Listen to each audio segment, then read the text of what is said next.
waj'alni waziran min ahli wala haula wala quwwata illa billahil aliyyil azim. Syahidallahu annahu la ilaha illahu wal malaikatu wa ulul ilmi qa'iman bil qist. Alhamdulillah, bertemu lagi kita dalam pengajian kitab Induk Ihya Ulumuddin susunan Hujjatul Islam Imam Al-Ghazali. Pengajian kitab Ihya kita sudah sampai siri yang ke-283 bagi tahun yang ke-13.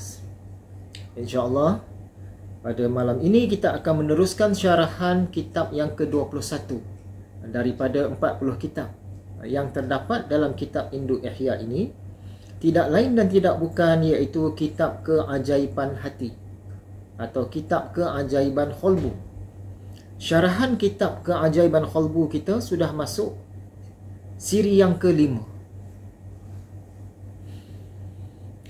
Dalam ayat yang kita bacakan tadi, maksudnya Allah bersaksi, yakni Allah mengakui bahawa sesungguhnya tidak ada ilah selain Dia dan para malaikatnya dan orang-orang berilmu yang berdiri dengan keadilan.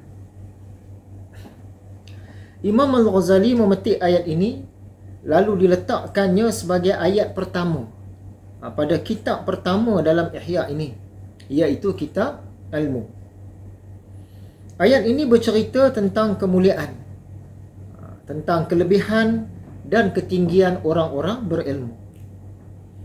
Jika kita perhatikan dari segi susunan yang terdapat dalam ayat itu, mula-mula Allah meletakkan dirinya sendiri, kemudian diikuti dengan para malaikatnya, kemudian yang ketiga diikuti dengan orang-orang berilmu.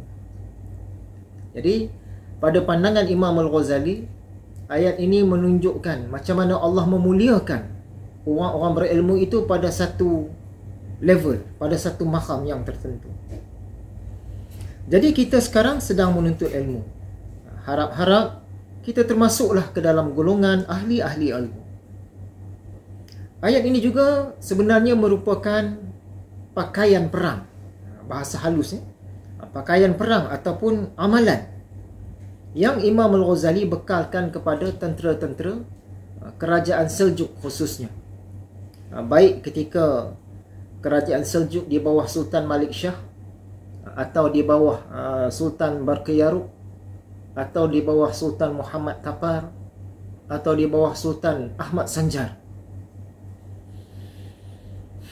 Dalam tahun ini ataupun tahun lepas, saya ada menulis sedikit tentang ayat ini di blog dan juga di Facebook. Menulis itu bukan apa, apabila ada orang bertanya tentang ayat 4 yang masyhur dalam dunia seni bela diri atau dunia persilatan khususnya. Di dalam ayat 4 itu salah satunya ada zikir Imam Al-Ghazali. Jadi saya terus sentuhkan dengan pakaian perang ni tadi bagi tentera-tentera Seljuk. Hadirin yang dirahmati Allah sekalian, juga penonton-penonton yang dikasihi, mula-mula kita imbas sedikit apa yang telah kita kongsikan dalam syarahan yang sebelum ini. Yang pertama, syarahan kita itu tentang tentera qalbu. Tentera qalbu. Wa ma ya'lamu junuda rabbika illahu. Dan tidak ada yang tahu akan tentera Rabb kamu melainkan Dia sendiri. Surah Al-Mudaththir ayat 31. Dalam tarbiyah Imam Al-Ghazali, dalam tarbiyah Tariqah Ghazaliyah, istilah-istilah seperti ilah, Rabb, Malik dan yang seumpama dengannya dikekalkan sebutannya walaupun kita berbicara bahasa Melayu. Jarang-jarang kita sebut sebagai Tuhan. Hal ini kerana ada manfaat-manfaat tertentu, terutamanya pada pelajaran-pelajaran dan pengamalan-pengamalan peringkat lanjutan.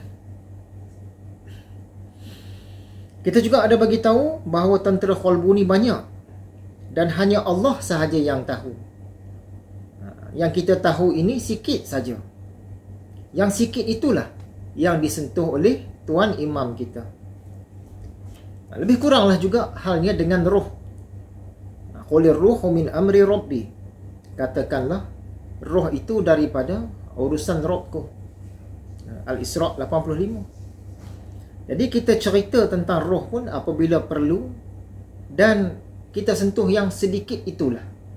Sebab pengetahuan kita tentang roh ini sangatlah sedikit. Imbasan yang kedua, qalbu ataupun hati atau diri kita yang sebenar ini, dia ada dua tentera. Tentera yang pertama ialah tentera yang dapat dilihat dengan mata di kepala.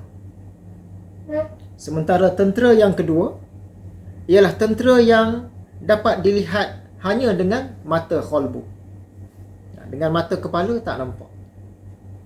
Itulah dua jenis tentera. Anggota badan yang zahir seperti tangan, kaki, mata, telinga, lidah dan lain-lain ini, semuanya menurut perintah daripada sang raja, iaitu qalbu. Hal ini seakan-akan para malaikat yang sentiasa patuh tunduk menurut perintah Allah Subhanahu wa taala. Jadi tentera qalbu yang dapat dilihat dengan mata kepala, sudah kita sentuh. Insya-Allah malam ini akan sentuh tentang tentera qalbu yang tidak dapat dilihat dengan mata kepala, tetapi boleh disaksikan dengan mata hati. Kita insya-Allah sentuhlah, kita kupaslah serba sedikit. Yang ketiga, huraian tentang mata zahir dan mata batin ini, Imam Al-Ghazali ada hurai juga dalam salah satu lagi kitabnya, iaitu kitab Mishkatul Anwar. Kitab ini juga sudah pernah kita selitkan dalam pengajian kitab Induk Ihya kita ini. Cuma tak ingat fail yang mana, kerana pengajian utama kitab Ihya ini ada lebih daripada 1000 fail rakaman. Kenapa jadi banyak? Sebab ketika kita mensyarahkan kitab ilmu dan kitab akidah dulu, setiap satu rakaman tu kita pecahkan kepada lebih kurang 5 bahagian. Jadi satu kuliah 5 bahagian, satu kuliah 5 bahagian untuk 2 kitab terawal. Kitab-kitab selepasnya itu satu kuliah, satu fail. Itu yang menjadikan banyak, ada lebih daripada 1000 lah. Jadi kita tak dapat ingat berada dalam kuliah yang mana. Perkara yang keempat, kita hendak berabdi kepada Allah, kita kenalah ada jasad. Sebab itulah Allah tak cipta dan hantar kita ke dunia ini dalam bentuk roh sahaja, dalam bentuk qalbu sahaja, dalam bentuk jiwa sahaja. Dia bagi jasad. Setelah ada jasad ini, barulah kita ni jadi pemandu. Kerana sudah ada kenderaannya. Jasad kita ini ialah kenderaan. Kenderaan kepada siapa? Kenderaan kepada qalbu. Dah ada jasad ini, barulah kita ni jadi pemandu. Sebab sudah ada kenderaan, dan kenderaan ini kita kena jaga dan kena pandu. Barulah kita ni jadi khalifah. Sebab sudah ada badan, sudah ada tentera, sudah ada rakyat, dan sudah ada wilayah pentadbiran. Imbasan yang kelima, untuk sampai ke tempat yang jauh, untuk pergi ke tempat yang jauh, kita kena melintasi tempat yang dekat terlebih dahulu. Untuk pergi ke akhirat, kita kenalah melalui yang lebih dekat dulu. Apakah itu? Tidak lain ialah dunia. Istilah dunia itu sendiri membawa maksud dekat atau lebih dekat. Antara dunia dengan akhirat ni, dunia tu yang lebih dekat dengan kita, sebab itu dia dinamakan dunia. Nak melintas dunia ini, itulah yang kata kita ni perlu kepada jasad, perlu kepada kenderaan. Nak lintas dunia kena ada kenderaan. Sebab itu bila dihantar diri kita yang sebenar, iaitu roh atau qalbu tadi, atau jiwa tadi, dibagi kenderaannya, yakni jasad kita. Yang keenam, kita nak hidup dengan baik di dunia ini, kita kena buat persediaan. Antara contoh persediaannya ialah bercucuk tanam atau bertani. Nak bertani, kena ada jasmani, iaitu jasad. Jika kita guna qalbu sahaja, hati saja, dia tak boleh nak bertani sebab dia tak ada tentera yang nak melaksanakan tu. Kalau ada qalbu saja, macam mana dia nak bercucuk tanam? Macam mana dia nak menuai? Macam mana dia nak memproses? Untuk hidup dengan baik di akhirat pun nanti, kita kena buat persediaan juga. Yakni kena bercucuk tanam dan bertani juga. Tetapi bercucuk tanam dan bertani yang dalam bahasa halus. Cucuk tanam itu yang dimaksudkan adalah dengan amal-amal. Ada ilmu, ada amal. Nak beramal, kena ada jasmani juga. Yang ketujuh, tentang buku mengenal diri dan wali Allah. Memang ada banyak hal-hal yang di dalam itu dipetik oleh pengarangnya daripada kitab Induk Ihya Ulumuddin dan juga karya-karya Imam Ghazali yang lain, seperti Risalah Ilmu Laduni dan Minhaj Al-Abidin. Itulah antara perkara yang kita bawa dalam pengajian sebelum ini. Sekarang sampailah masanya untuk kita menyambung pula pelajaran yang baru. Kata Imam Al-Ghazali, maka perlulah, yakni mestilah menyiapkan perbekalan dari dunia ini. Kita hidup di dunia ini mungkinlah jika umur panjang 70 tahun atau 80 tahun. Maka kita kena siapkanlah perbekalan yang sepadan dengannya, yakni yang sepadan dengan yang 70-80 tahun itu. Nak lebih sikit pun tak apalah. Walaupun kita ni rasa-rasa umur boleh pergi 70-80, tapi nak buat persediaan untuk 100-200 tahun, buatlah. Ringkas kata buatlah. Tetapi kita kena ingat yang kita ni akan hidup di akhirat nanti berbilion-bilion tahun, yakni selama-lamanya. Maka kita kena siapkanlah perbekalan yang sepadan dengannya selama-lamanya itu. Nak hidup yang 80 tahun ni kita siapkan perbekalan untuk 100 tahun. Dia yang nak hidup untuk selama-lamanya ni, kena siapkan juga. Kita nak siapkan perbekalan untuk selamanya itu kita tak dapat. Tapi kena siapkan banyak lah maksudnya. Macam mana nak dapat? Nak siapkan perbekalan yang sebegitu banyak untuk masa yang sangat panjang di akhirat nanti. Itu kena belajar. Kena belajar. Maka badan itu kenderaannya, kata Imam. Sesungguhnya badan itu dipelihara dengan menarikkan kepadanya makanan dan lain-lain yang sesuai dengannya, dan menolak daripadanya sebab-sebab kebinasaan yang meniadakan badan itu. Jadi badan kita ini kenderaan, maka kenderaan ni kenalah dijaga. Bukan asal pandu saja. Pandu pun pandu menuju ke destinasi, tetapi kena juga jaga, kena urus.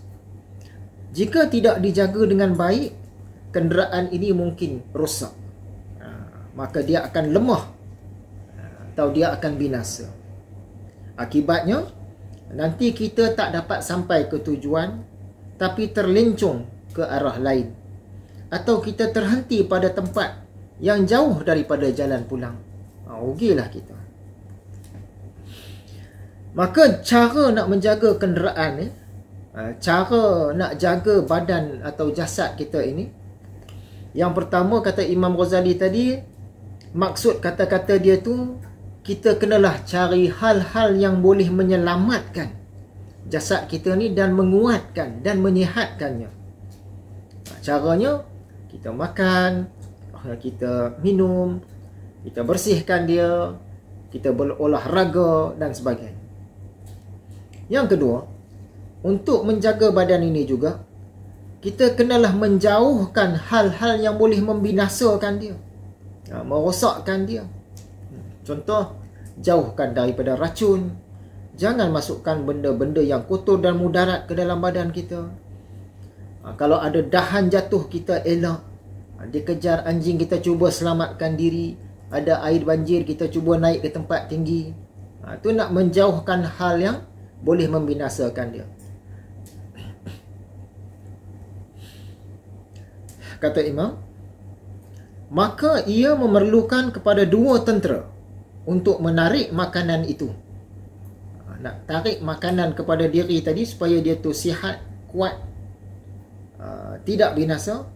Ada dua tentera, iaitu tentera batin dan tentera zahir. Tentera batin ni apa? Iaitu nafsu syahwat, atau dalam bahasa kita ni keinginan. Tentera zahir ni apa dia? Tentera zahir ni ialah anggota badan, yakni tangan, kaki dan anggota-anggota badan yang lain lah yang nak mencari makanan tadi. Jadi ada tentera batin dan ada tentera zahir. Sekiranya tak ada tentera batin, kita ni tak ada keinginan, tak ada keinginan nak makan, maka jasad akan lemah, mungkin sakit, rosak, mati. Sekiranya lemah tentera yang batin tu, lemah keinginan nak makan tu ada tapi lemah, sangat sedikit, maka jasad akan lemah, akan rosak, akan sakit. Dia tak macam orang yang normal. Itu sekiranya tidak ada tentera batin atau lemah tentera yang batin. Satu lagi, sekiranya tak ada pula tentera yang zahir, tak hiduplah kita. Tangan tak ada, mulut tak ada, hidung tak ada, gigi tak ada, pakat tak ada, belaka tak ada lah kita. Ingat, roh sajalah. Sekiranya ada tetapi lemah tentera yang zahir, maka kita akan susah nak makan dan minum. Nak capai makanan kena ada tentera zahir, tangan. Nak suap makanan kena ada tentera zahir, nak kunyah kena ada tentera zahir, nak tengok makanan, nak mencium makanan, nak merasa makanan, nak pergi bergerak ke arah makanan, semua itu kena tentera yang zahir. Jadi dua jenis tentera yang nak tarik makanan kepada diri ni, iaitu tentera yang ghaib, yang batin, keinginan, dan tentera yang zahir, iaitu anggota badan. Maka dijadikan anggota-anggota badan yang menjadi alat keinginan-keinginan itu. Tentera batin ini, dia menggerakkan tentera-tentera yang zahir itu. Maka terpeliharalah jasad. Maka dapatlah qalbu membuktikan pengabdiannya dengan baik. Nak solat, jasad kenalah okey. Nak keluarkan zakat, jasad pun kenalah okey. Nak menunaikan haji, umrah, jasad kenalah okey. Kata Imam Ghazali, maka diperlukan dua tentera untuk menolak bahaya yang membinasakan.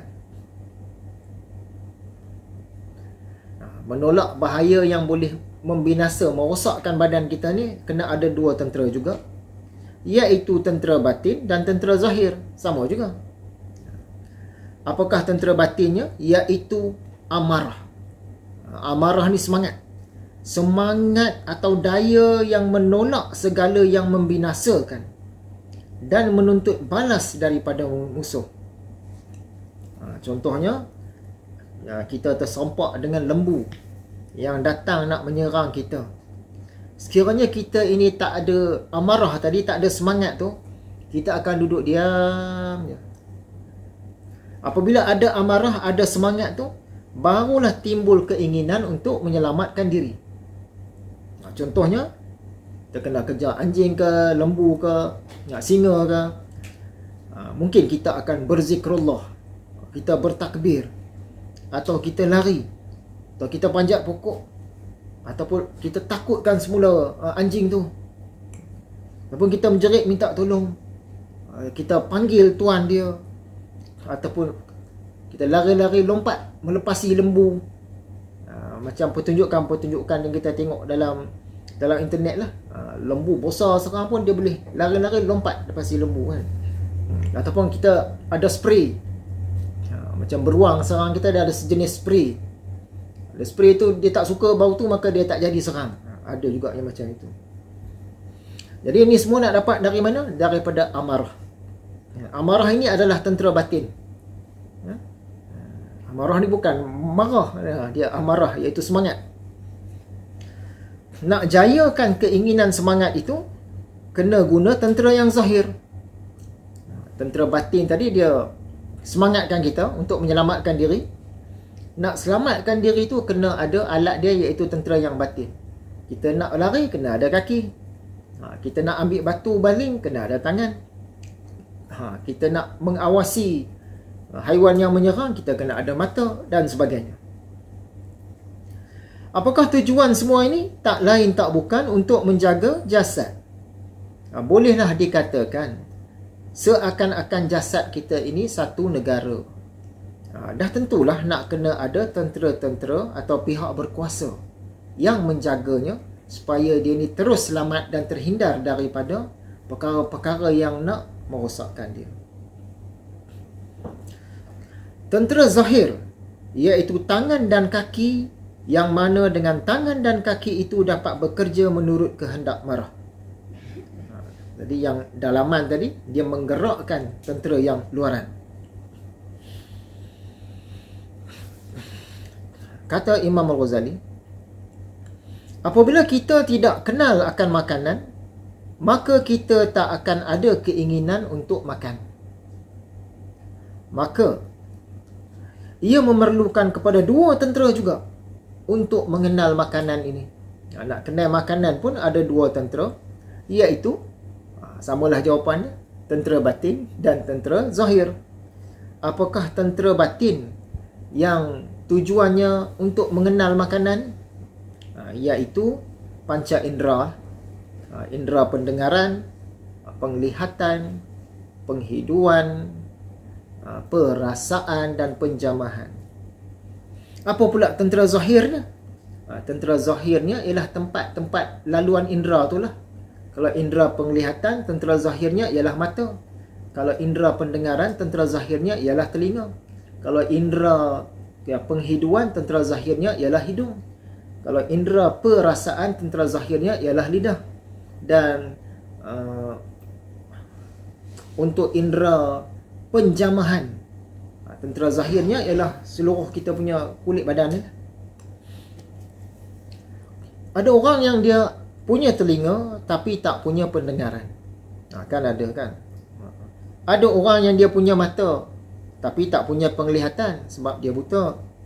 Ada juga orang yang punya hidung tetapi dia tidak punya penghiduan sebab ada masalah penyakit. Jika kita tak makan, jasad akan lemah lalu mati. Maka kita kena makan. Untuk makan, kita kena tahu dan kenal makanan. Barulah datang keinginan. Untuk kita tahu dan kenal makanan ni, kita kena ada indera. Indera tadi tentera zahir ke tentera batin? Tentera batin. Dan selain indera, kita kena ada peralatan untuk indera itu, iaitu tentera zahir. Yang mata, telinga, lidah semua tadi itulah. Dengan gabungan peranan antara tentera batin dan tentera zahir ini, maka dapatlah kita mengenal makan, dapatlah kita makan, dapatlah menjaga jasad punya kesihatan. Kata Imam lagi, maka jumlah tentera hati itu ada 3 jenis. Yang pertama jenis pembangkit dan pendorong. Yang kedua jenis penggerak anggota badan. Yang ketiga jenis yang mengetahui dan yang ingin mengenal. Jadi kita tengok jenis yang pertama. Jumlah tentera hati itu ada 3 jenis. Jenis pertama jenis pembangkit dan pendorong. Ini namanya kehendak atau nafsu syahwat atau keinginan. Termasuk juga amarah. Disebut juga kemahuan. Yang ni dia tak ada rupa. Macam mana rupa keinginan? Dia tak ada rupa. Macam mana rupa kehendak? Dia tak ada rupa. Kita tak boleh gambar rupa dia. Macam mana rupa kemahuan? Dia tak ada rupa. Tentera yang kedua, penggerak anggota badan. untuk menghasilkan tujuan-tujuan itu. Dan dikatakan tentang yang kedua ini, kekuasaan, iaitu tentera yang berkembang pada anggota-anggota badan yang lain. Dia tu berada di segenap tempat macam itulah. Lebih-lebih pada sendi-sendi dan anggota-anggota badan yang tumbuh pada sendi-sendi badan. Ringkas kata nak mudah faham benda ni, yang dikatakan ini ialah daya, ataupun power, ataupun tenaga, ataupun kuasa.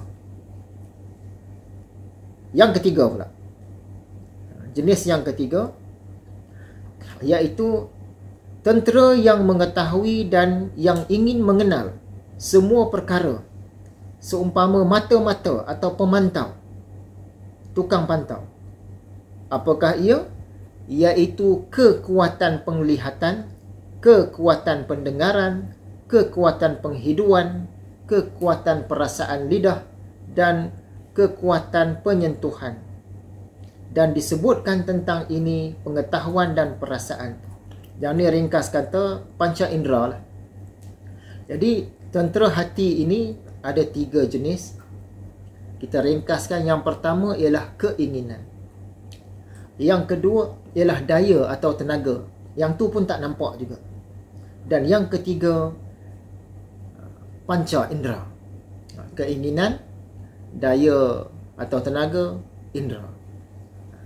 Ini 3 jenis jumlah tentera hati.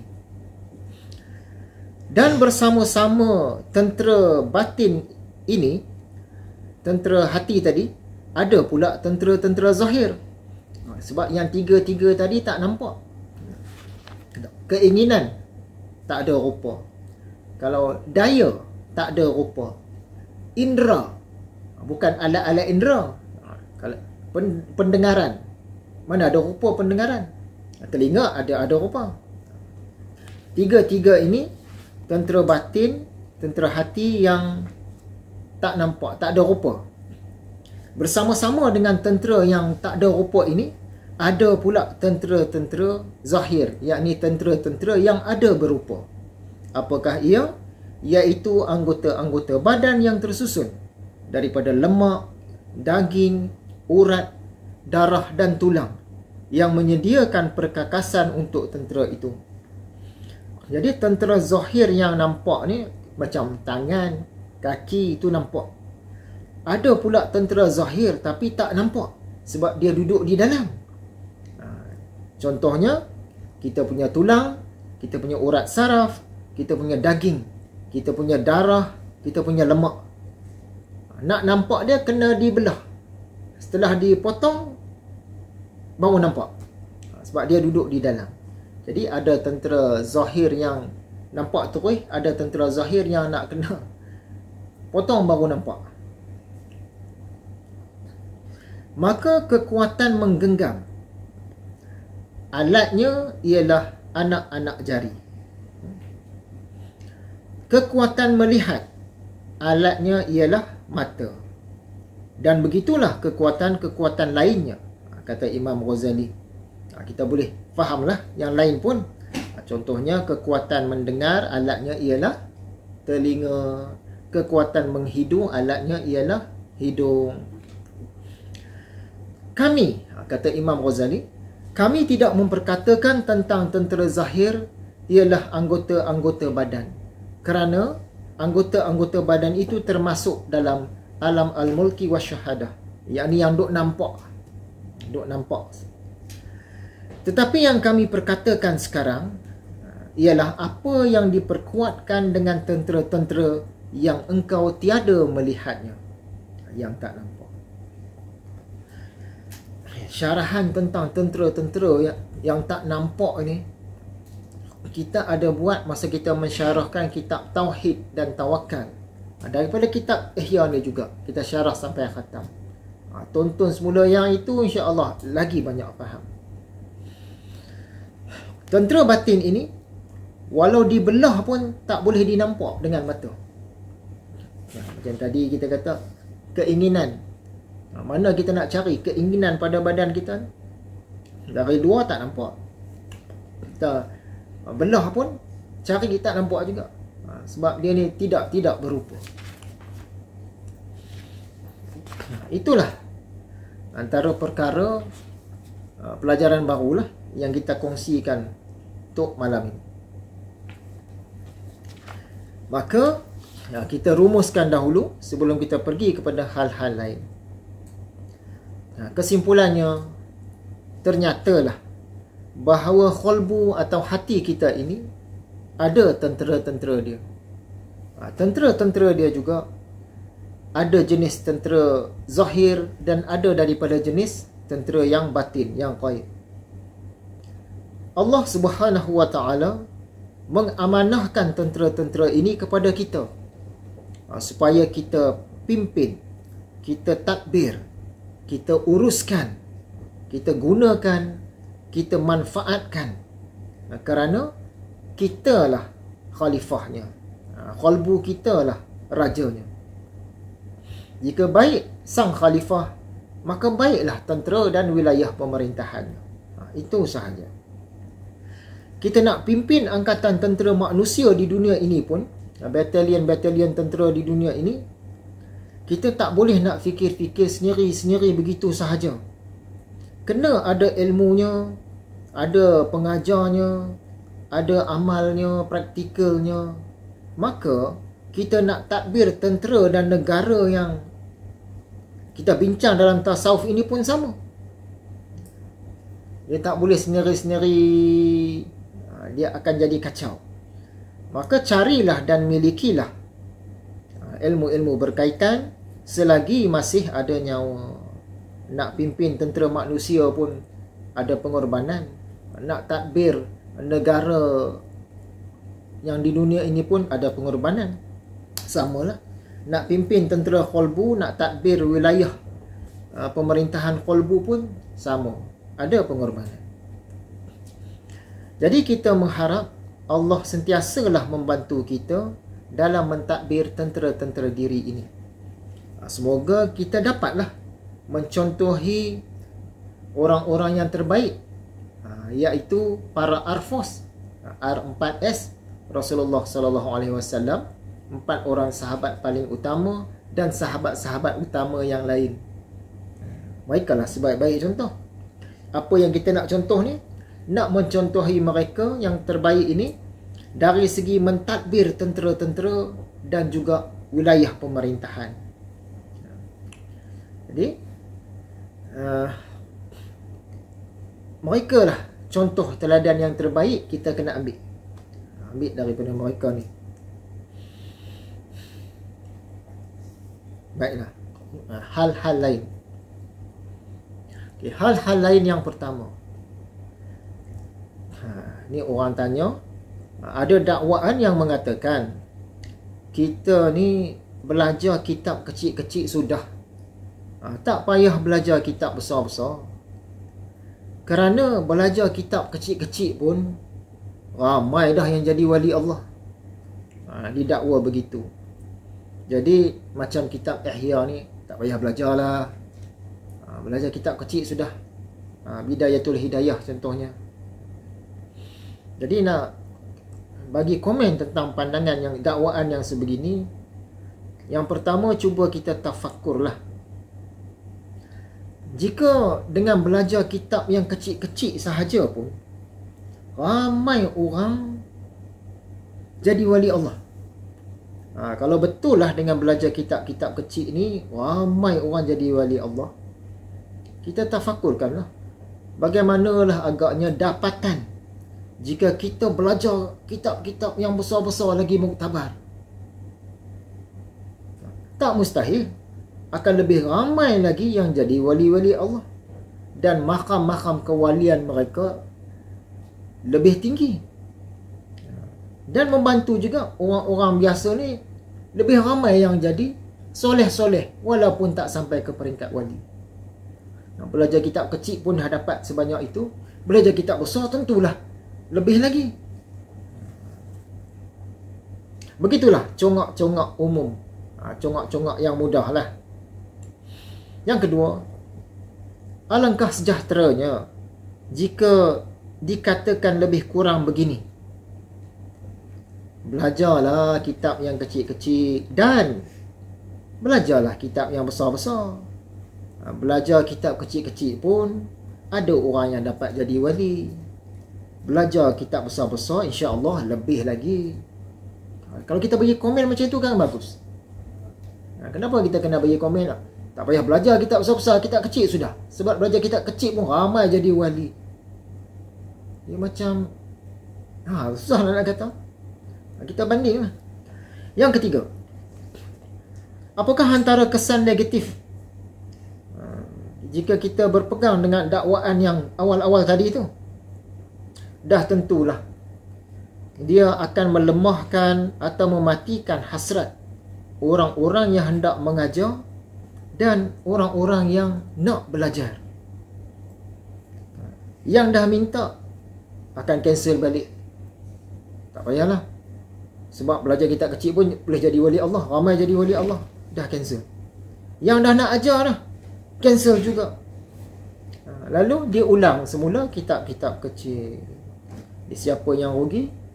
Kita lah. Umat Islam lah. Siapa yang untung? Tentulah iblis, syaitan dan juak-juaknya. Jadi kita kena sangat berhati-hati untuk berkata. Kena timbang panjang sikit kesan kata-kata kita itu. Jika kita nak terus mengajar kitab kecil, teruskan. Tapi jangan kita buatkan orang yang nak mengajar kitab yang lebih sederhana atau lebih besar terbantut, dan orang yang nak belajar pun terbantu. Belajar kitab besar lagi muktabar ini ibarat minum air tasnim. Apa tu air tasnim? Air tasnim ini ialah air di dalam jannah, di dalam syurga. Orang yang duduk syurga tinggi, syurga biasa, tapi syurga ni tak ada yang rendah, kita sebut syurga tinggi lah, iaitu syurga bagi orang-orang abrar. Jannah orang-orang abrar, orang-orang yang baik-baik, mereka akan minum air campuran tasnim. Air tasnim bubuh sikit campur dengan air syurga yang lain. Jadi bukan pati tasnim. Sebanyak mana air tasnim dimasukkan mengikut makam masing-masing.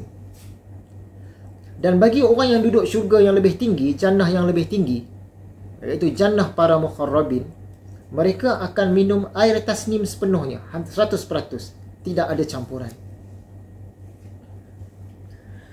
Jadi belajar kitab besar-besar ni umpama macam itulah lebih kurang.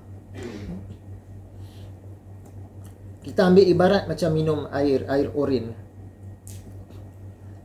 Belajar kitab kecil ni seumpama minum 1 jug air, dititiskan 10 titik air urin, pati urin, 10 titik.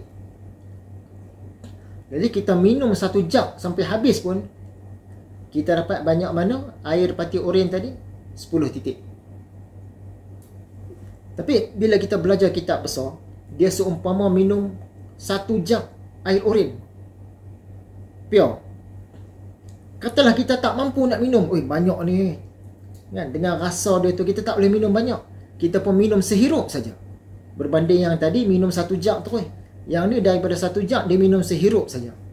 Walaupun minum sehirup, tetapi kita bayangkan berapa titik air urin ada dalam satu hirup. Boleh jadi ada 60, ada 70 titik. Minum sehirup 60-70 titik dapat pati. Yang tadi minum 1 jug baru dapat 10 titik pati. Begitu beza dia. Jadi kita pergi kepada pandangan yang lebih sejahtera tadilah. Kita kata belajarlah kitab yang kecil-kecil dan belajarlah kitab yang besar-besar. Belajar kitab yang kecil-kecil ini, ada orang dapat jadi wali Allah juga. Dan belajar kitab yang besar-besar, insya-Allah lebih lagi. Kan cantik. Persoalan seterusnya, orang bertanya tentang maqam. Apa itu maqam? Maqam yang dimaksudkan di sini ialah maqam dalam tasawuf lah, dalam al-ihsan khususnya. Bolehlah dikatakan maqam ini ialah kedudukan. atau tempat, atau posisi, atau pangkat, atau darjat, atau level, atau tingkatan, atau darjah, dan seumpamanya. Itu maqam. Dari segi pelajaran Al-Ihsan, tasawuf sufi tarikhah ni, maqam ini ialah jarak. Bahasa halus, bahasa dalam. Bukan jarak betul. Maqam ini ialah jarak atau kedekatan dengan Allah. Kedekatan pun bahasa dalam juga. Maqam ialah jarak atau kedekatan dengan Allah. Atau kekananan. Bukan kanan Allah tu, bukan. Ini semua bahasa dalam, bahasa halus. Jarak atau kedekatan atau kekananan dengan Allah. Itulah maqam. Maqam-maqam ini, dia lagi cantik kita punya pengamalan, pengabdian, lagi kanan, lagi dekat kita dengan Allah. Dalam tungku al-iman, yakni akidah, biasanya kita usahakan kebetulan dan ketepatan amal. Tepat untuk Allah sahaja. Dalam tungku al-Islam atau fiqh, biasanya kita usahakan banyak amal. Maksud dia kuantiti. Dalam tungku al-ihsan atau tasawuf, kita usahakan kecantikan, keindahan, kesempurnaan amal. Atau dalam kata lain ialah quality. Dalam tungku as-sa'ah pula, zaman akhir, biasanya kita usahakan kesesuaian dan kerelevanan amal mengikut keadaan. Bila balik kepada maqam tadi, jadi sejauh mana atau sedekat mana jarak, bahasa dalam, sejauh mana atau sedekat mana jarak kita dengan Allah di dunia, sejauh atau sedekat itulah jarak kita dengan Allah di akhirat. Ringkas kata, jarak atau kedekatan atau kekananan ini, itulah tingkat-tingkat di dalam jannah. Siapa maqam dia lebih, dia lagi dekat dengan Allah. Dekat itu bahasa halus. Maksudnya lagi tinggi kedudukan dia di dalam jannah. Itulah maqam secara ringkasnya. Sekiranya tak berapa jelas lagi, kuliah-kuliah akan datang, kita sambung lagi. Soalan yang terakhir, apakah maksud sifat iffah? Ya, pertanyaan ini timbul sebab dia terdapat dalam pelajaran kitab latihan qalbu yang sudah kita khatamkan sebelum ini. Cuma tentang iffah ini kita tak sentuh banyak. Mungkin tak sentuh. Tapi istilah tu, orang nak tanya apa istilah iffah tu. Iffah ni, dia ini ialah satu sifat yang terletak tengah-tengah. Tengah-tengah antara sifat rakus dan sifat tak ada keinginan atau beku. Yang ni rakus, yang ni pula tak ada kerakusan langsung, beku. Iffah ni dia tengah-tengah, cantik antara rakus dan tak ada keinginan. Sifat iffah inilah yang dicari dan cuba diistiqamahkan oleh ahli-ahli, pelajar-pelajar al-ihsan, tasawuf, sufi, tarikhah dan seumpamanya. Dia merupakan sifat yang pertengahan, sifat yang bagus, sifat yang mulia. Contoh, dari segi makan minum. Makan minum ni contoh yang mudah orang nak memaham. Kalau kita ni rakus, kita akan banyak makan, asyik nak makan, asyik teringat makan, gila makan, taksub makan minum. Itu rakus. Orang yang tak bernafsu pula, tak berkeinginan pula, dia langsung tak makan. tak minat. Yang tadi terover minat makanan, yang ni terover tak minat makanan. Maka dia akan lemah, rosak, sakit, mati. Yang bagusnya yang tengah-tengah, antara over nak makanan dan over tak mau makanan, iaitu ifah tadilah. Dia ada keinginan untuk makan, tetapi tidak sampai kepada sangat terpesona, taksub, gila makanan. Dan tak pula dia ni tak ada keinginan, dia cantik tengah-tengah. Ini sifat mahmudah, sifat yang terpuji pada syarak. Kata Imam Ghazali dalam kitab Latihan Qalbu, air biasa itu tidak panas dan tidak dingin, tetapi di tengah-tengah antara panas dan dingin. Seakan-akan air biasa itu terlepas daripada dua sifat tersebut. Air sejuk biasa tu, panas pun tak, sejuk macam ais pun tak, dia tengah-tengah. Ifah pun macam itulah. Satu lagi sifat yang juga disebut dalam pelajaran latihan qalbu tu ialah sifat syaja'ah. Sifat syaja'ah ini dia terletak antara jubun dan tahawur. Jubun ni apa dia? Jubun ni pengecut, tak sanggup untuk mengambil tindakan, tidak bersemangat, tidak ada semangat. Tahawur pula, tahawur ni pula terover semangat, membabi buta. Dia berani tak kena tempat. Yang tadi takut tak kena tempat. Syaja'ah ni tengah-tengah, dia berani yang bersesuaian, keberanian yang mulia, keberanian yang sepatutnya. Itu syaja'ah. Jadi kita kongsi tadi sifat ifah dan sifat syaja'ah. Rasanya setakat itu saja pesanan akhir kita. Yang pertama, masa untuk kita hidup di dunia ini tak lama, tak banyak. Kita kena ada usaha lah untuk bijak dan berjimat. Bijak dan berjimat ni maksud dia kita kena pilih dan utamakan bekalan mana yang lebih penting berbanding bekalan yang penting-penting. Hal mana yang lebih penting berbanding hal yang penting-penting. Yang kedua, akhlak yang baik itu bunga diri, nur diri, cahaya diri, harga diri.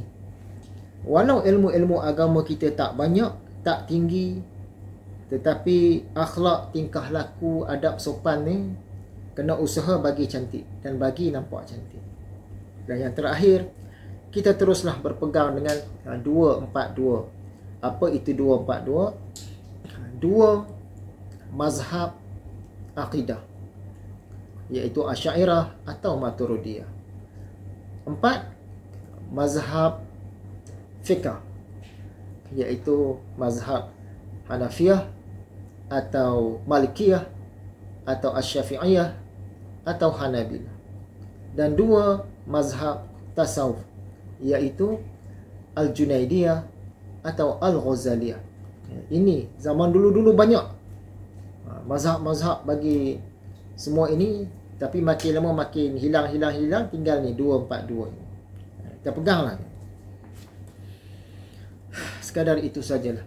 Sekiranya kita dipanjangkan umur, insya-Allah kita sambung lagi lah pengajian kitab Induk Ihya kita ini.